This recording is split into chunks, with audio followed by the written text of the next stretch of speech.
your character ever said in any of the films that you starred in. I thought we'd start at this end with the wonderful Nick Moran. Hello, beautiful. That was it. That's the line that I signed. I did that when I get autographs. I creeped quite a lot of people out with that, and I was very, very pleased it stayed in the film. So, yes, that's mine. So creepy. Well, for me, it was probably one of the first lines that I uttered in the whole series of films, way back in number 1, as Professor Flitwick, Wingardium Leviosa. I think for me would be the one, and it's the one everyone wants me to do when I meet them. So, yeah, I often hold little charms classes for little groups of fans. So, well, you could do one now if you want. Do you want to do a charms class?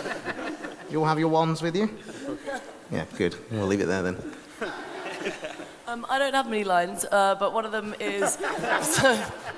I like it when she says, "Don't call me Nymphadora," and gets really angry at Mad Eye Moody, and my hair changing colour. I don't remember hardly anything I ever said in the whole movie. I'd say there's just one word that sums up my feelings of playing the character and trying to make a wand feel like an AK-47 for the whole series of films, which is ridiculous. And my other favourite line is boggart. Well, I didn't have any lines either, but I do remember thinking, well, this shouldn't be too difficult.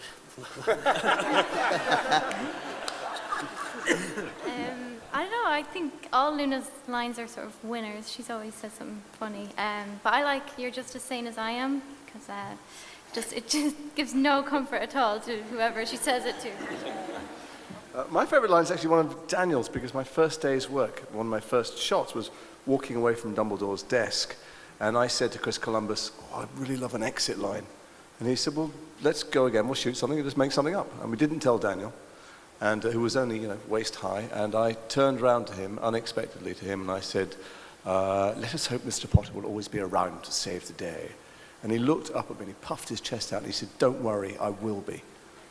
Which is pretty impressive for a 12-year-old, and he's stayed that impressive ever since. I think my favourite line that I got to say, which I haven't seen yet, so I hope it's still in. Might be cut. Is the moment that she stands up in the Forbidden Forest and says, "Dead." Yeah, we've all been blessed with some great lines, definitely. I thoroughly enjoyed Draco's line when he's being carried away after being attacked by Buckbeak. My father will hear about this. That's one of my, it's one of my favourites for sure. Producers don't have lines. Well, the only line that I can remember is, "I can touch you now." That's my favourite line. You made it in 1986, actually. My favourite line is, "I'm going to bed before either of you come up with another clever idea to get us killed, or worse, expelled." And I remember just getting so much joy out of saying that I think I would have been 11 or 12, and it just seemed like the wittiest, cleverest line, and yeah, it was great. Actually, when you said that, I still remembered the line that I say after that. She needs to sort out her priorities. Yeah. That just really popped into my head. Yeah, it's hard to think of it.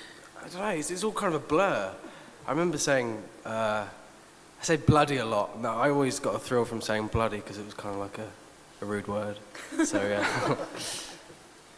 There's a very good line you say just after Draco blasts Emma in the last film, and you shout as you're chasing Draco, "That's my girlfriend, you numpties." Yeah. Which is really sweet. Oh, I think my favourite one has got to be, "Not my daughter, you bitch."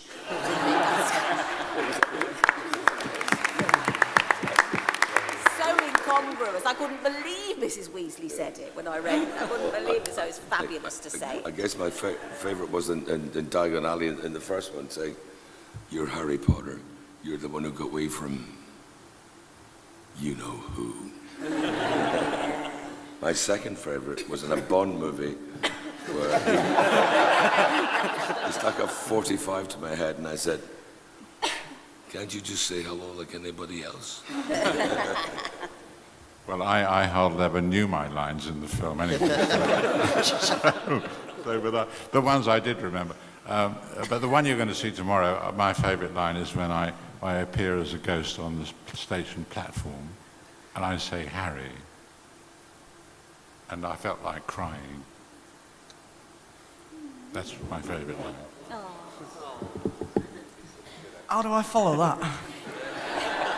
I think it was just a line that really, for 10 years, really summed up Neville, and it was in number 2, and it was just when he's hanging from the chandelier and he says, "Why is it always me?" I probably have to choose my first ever line that actually wasn't in the script and only happened on the platform 9 3/4 with "Good luck" to Harry. That was the beginning, and I ended on the same set, the end of the journey, so it was a complete cycle.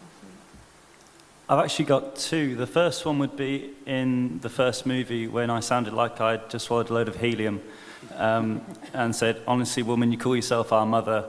So I remember being really excited, because if I actually said that to my mum, I'd probably be ducking for a smack. So, and my second one would be "Mischief Managed," which I think sums up the characters pretty well.